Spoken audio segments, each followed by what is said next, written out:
എൻ്റെ പേര് ജോസ്ഫീന ജോസഫ്. ഞാൻ ഗുരുവായൂർ തൃശ്ശൂരിൽ നിന്നാണ് വരുന്നത്.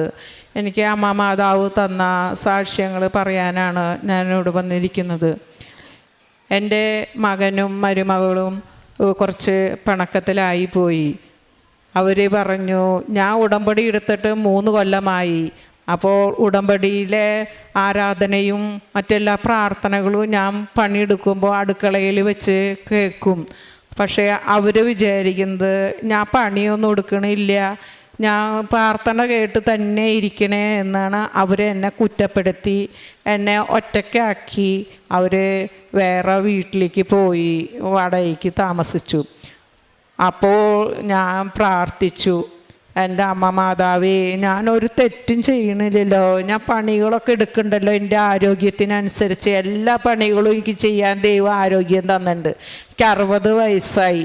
ഞാൻ എല്ലാ കാര്യവും 1.5 കിലോമീറ്റർ നടന്നാണ് ഞാൻ പള്ളിയിലേക്ക് എന്നെ പോകുന്നത്.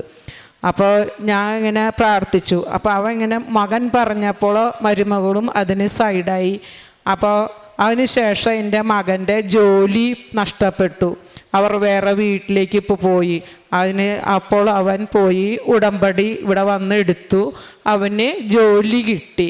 അപ്പോൾ അവൻ ജോലി കിട്ടിയപ്പോൾ അവന് ഉടമ്പടിയിൽ നടക്കാൻ പറ്റുന്നില്ല. അപ്പോൾ മരുമകൾ ഉടമ്പടി എടുത്തു. അപ്പോൾ മരുമകൾ ഉടമ്പടി ടീച്ചറാണ്, മകൻ എൻജിനീയറാണ്. അപ്പോൾ മരുമകൾ ഉടമ്പടി എടുത്തു. അതിനുശേഷം മരുമകളുടെ അമ്മയും പോയി ഉടമ്പടി ഇവിടെ വന്നെടുത്തു. അങ്ങനെ അവർ ഉടമ്പടിയിലായി. അപ്പോൾ ഞങ്ങൾ അടുത്ത് തന്നെയാണ് അവർ വാടകയ്ക്ക് താമസിക്കുന്നത്. ഞാൻ എല്ലാ ശനിയാഴ്ചയും എൻ്റെ മകനെയും കുട്ടികളെയും കാണാൻ ഒരു വീട്ടിലേക്ക് പോകും. അവരിങ്ങോട്ട് വരില്ല, എൻ്റെ ആധാരം അവരെ പേരിലാക്കി കൊടുത്താലേ വരുള്ളൂ എന്ന് പറഞ്ഞു. അപ്പോൾ അങ്ങനെ ഞാൻ പ്രാർത്ഥിച്ചു. അമ്മ മാതാവിനോട് പറഞ്ഞു, അമ്മയ്ക്ക് ഇഷ്ടമുണ്ടെങ്കിൽ എൻ്റെ മക്കളേനെ ഇങ്ങോട്ട് വരുത്തി തരുമോ എന്ന് പറഞ്ഞു.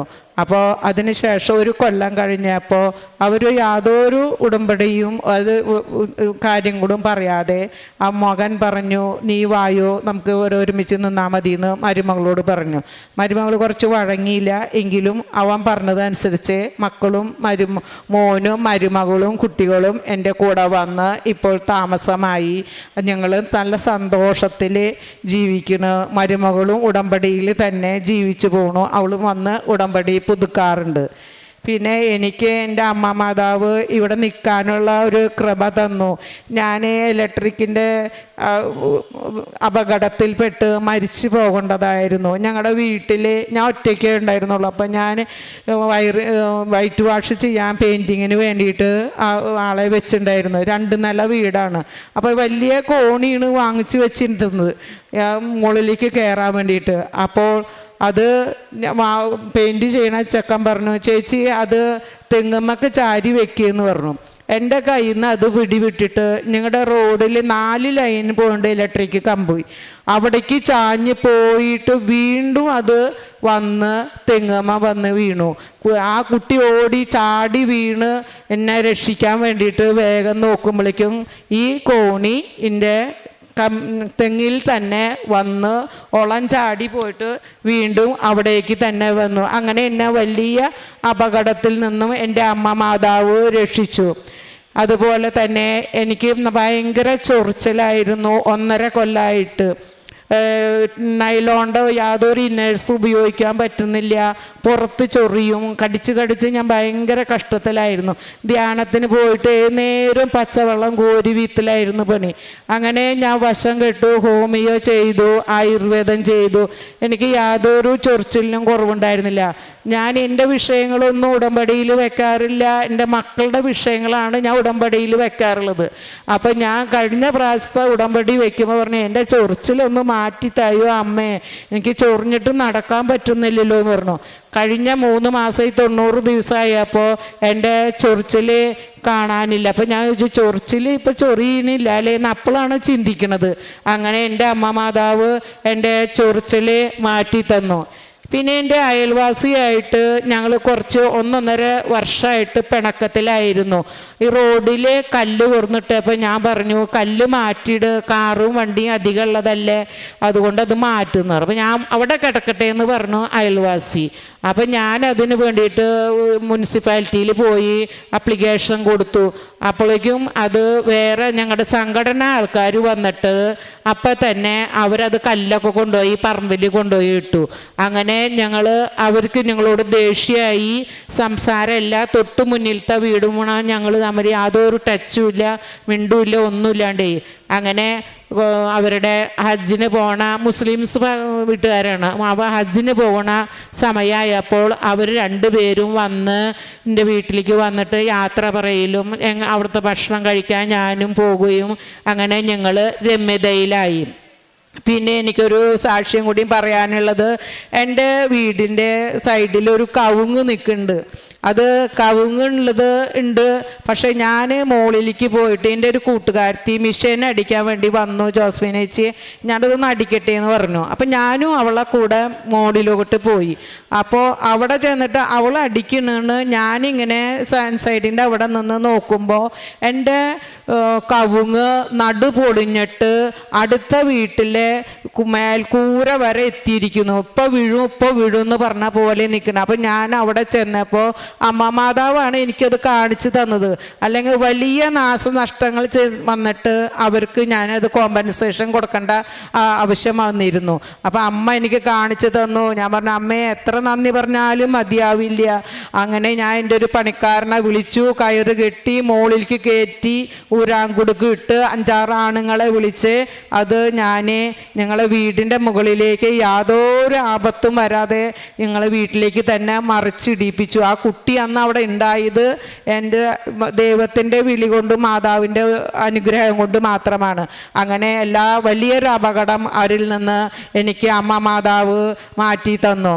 ഇനി കുറച്ച് എൻ്റെ മരുമകനെ എൻ്റെ വീട്ടിലേക്ക് മകളെന്നെ നിർത്താൻ സമ്മതിക്കില്ല, അന്തി ഉറക്കാൻ സമ്മതിക്കില്ല. അപ്പോൾ എൻ്റെ ഭർത്താവ് മരിച്ചിട്ട് 14ാമത്തെ കൊല്ലാണ്, ആഗസ്റ്റ് 10-ാം തീയതി. അപ്പം ഞാൻ പ്രാർത്ഥിച്ചു, ഞാൻ ക്ഷണിച്ചപ്പോൾ അവൻ പറഞ്ഞു, അതൊന്നും പറ്റില്ല, അവിടെ ആളില്ല, വരാനൊന്നും പറ്റില്ല എന്ന് പറഞ്ഞു.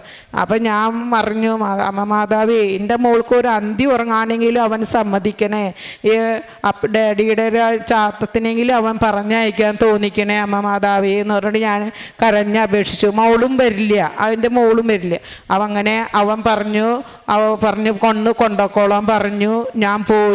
ഞാൻ പോയപ്പോൾ മരുമകൻ തന്നെ ഞങ്ങളെ എല്ലാവരെയും ഇവിടെ കാറിൽ കൊടന്നാക്കി തന്നു. ഇത്രയും വലിയ അനുഗ്രഹങ്ങൾ നേടിത്തന്ന അമ്മ മാതാവിനോടും തിരുക്കമ്മാനോടും കോടാനുകൂടി നന്ദി പറയുന്നു. യേശുവേ സ്തോത്രം. പ്രേക്ഷിത പ്രവർത്തനങ്ങൾ എൻ്റെ ഭർത്താവ് CRPF പോലീസ് ഉദ്യോഗസ്ഥനായിരുന്നു. അപ്പോൾ എൻ്റെ ഭർത്താവിൻ്റെ പെൻഷൻ കിട്ടുന്നതുകൊണ്ട് ഞാൻ ആർക്കെങ്കിലും പൈസ വിധവകൾക്കും അഥവാ സാധനങ്ങൾ മേടിക്കാൻ കഴിവില്ലാത്ത വീട്ടിൽ ജോലിയില്ലാതിരിക്കുന്ന കുടുംബങ്ങൾക്ക് നോക്കിയിട്ട് 500 1000 ഞാൻ കൊണ്ടുകൊടുക്കും. പിന്നെ പഴയ സാധനങ്ങൾ തുണികൾ, നല്ല തുണികൾ ഞാൻ കൊടുത്തിട്ടുണ്ട്. അങ്ങനെ എന്നെ കൊണ്ട് പറ്റണ പിന്നെ പത്രങ്ങൾ ഞാൻ എല്ലാ വീട്ടിലും കൊണ്ടുപോയി കൊടുക്കും, പ്രാർത്ഥിച്ചിട്ട് കൊടുക്കും. പിന്നെ തൈലം പുരട്ടി രോഗികളുടെ നെറ്റത്ത് കുരിശ് വരച്ച് കൊടുക്കും. പിന്നെ ഞങ്ങളുടെ വീടിൻ്റെ അടുത്തൊക്കെ പറമ്പിൽ 101 മന്ദബുദ്ധികൾ അനാഥരായിട്ടുള്ളവരുണ്ട്. അവരുടെ പ്രേക്ഷിത പ്രവർത്തന ആഴ്ചയിൽ ഒരിക്കൽ ഞാൻ പോകും. അവരുടെ ബാത്റൂമുകൾ അവർ ഊണ് കഴിക്കുന്നത് അതൊക്കെ ഞാൻ കൂട്ടത്തിൽ കൂടി സഹായിച്ച് ക്ലീൻ ചെയ്യാനും പിടിക്കാനും ആഴ്ചയിൽ ഒരിക്കൽ പ്രേക്ഷിത പ്രവർത്തനത്തിന് ഞാൻ പോകും. ഇങ്ങനെയാണ് എൻ്റെ ഉടമ്പടി ജീവിതം. ഇനിയും എനിക്ക് ഉടമ്പടിയിൽ തന്നെ ഇനി ജീവനുള്ളിടത്തോളം കാലം കഴിയണമെന്നാണ് എൻ്റെ ആഗ്രഹം. അത് ദൈവം സാധിപ്പിച്ച് തരട്ടെ. അമ്മ മാതാവ് അതിനുള്ള കൃപ തരട്ടെ. എൻ്റെ കുറവുകളും വീഴ്ചകളൊക്കെ ഉണ്ട് എന്നിൽ ഉടമ്പടിയിൽ. അമ്മോട് പ്രത്യേകം അത് നന്ദി പറഞ്ഞുകൊണ്ട് ഞാൻ നിർത്തുന്നു. സങ്കീർത്തനം 94:18. എൻ്റെ കാൽ വഴുതുന്നു എന്ന് ഞാൻ വിചാരിച്ചപ്പോഴേക്കും കർത്താവെ അങ്ങയുടെ കാരുണ്യം എന്നെ താങ്ങി നിർത്തി. ഇവിടെ ജോസഫിൻ ചേച്ചി പറഞ്ഞത് ആ കോണി വയ്ക്കുന്ന സമയത്ത് ഇലക്ട്രിക് ലൈനിലേക്ക് വീഴേണ്ടതായിരുന്നു. അത് കണ്ടു നിൽക്കുന്നൊരു പയ്യനുമുണ്ട്. എന്നാൽ അവിടെ ദൈവം കാത്തുരക്ഷിക്കുകയാണ്. അങ്ങോട്ട് പോകേണ്ടത് ഇങ്ങോട്ട് വീഴുന്നു. വലിയ അപകടത്തിൽ നിന്ന് രക്ഷിക്കുന്നു. അപകട സമയങ്ങളിലൊക്കെ പ്രൊട്ടക്ഷൻ ലഭിക്കുന്നത് ഉടമ്പടിയിൽ വലിയ പ്രത്യേകത തന്നെയാണ്. പരിശുദ്ധ അമ്മയുടെ മാധ്യസ്ഥം സഹായമുള്ളതുകൊണ്ടാണ് ഈ അപകടങ്ങളിൽ നിന്നൊക്കെ ഇങ്ങനെ സഹായം ലഭിക്കുന്നത്. അതേപോലെ തന്നെ ചേച്ചിയുടെ ജീവിതത്തിൽ ചേച്ചി പറഞ്ഞു, ഹസ്ബൻഡ് മരിച്ചുപോയി, മക്കൾ വഴക്കിട്ട് പോകുന്നു, പ്രാർത്ഥനയെ ചൊല്ലിയാണ് വഴക്കിട്ട് പോകുന്നത്.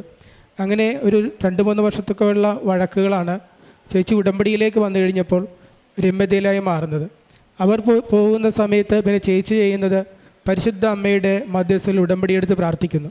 അങ്ങനെ വന്നു കഴിഞ്ഞപ്പോൾ ആ മക്കൾക്കും ഉടമ്പടി എടുക്കുവാനായിട്ട് താല്പര്യം തോന്നി. അവരും ഇപ്പോൾ കൂടുതൽ തീഷ്ണതയോടുകൂടി ഉടമ്പടി ജീവിതം നയിക്കുകയാണ്. നമ്മുടെ കഷ്ടതകളിൽ പരിശുദ്ധ അമ്മ വഴി നമ്മൾ സഹായം ചോദിക്കുമ്പോൾ വളരെ വേഗത്തിലാണ് ദൈവം നമ്മളെ സഹായിക്കുന്നത്. പരിശുദ്ധ അമ്മയിലൂടെ ദൈവം നൽകിയ അനുഗ്രഹങ്ങൾക്ക് കൈയടിച്ച് ദൈവത്തെ മഹത്വപ്പെടുത്താം. യേശുവേ നന്ദി, യേശുവേ സ്തോത്രം, യേശുവേ ആരാധന. അത്യപൂർവ ദൈവാനുഭവങ്ങൾ ഇനി നിങ്ങൾക്കും സ്വന്തം. ഈ യൂട്യൂബ് ചാനൽ ഇതുവരെ സബ്സ്ക്രൈബ് ചെയ്തിട്ടില്ലെങ്കിൽ ഇപ്പോൾ തന്നെ സബ്സ്ക്രൈബ് ചെയ്യുക. ഈ വീഡിയോ ഇപ്പോൾ തന്നെ നിങ്ങളുടെ സുഹൃത്തുക്കൾക്ക് ഷെയർ ചെയ്തുകൊണ്ട് കർത്താവിൻ്റെ പ്രേക്ഷിതരാകുക.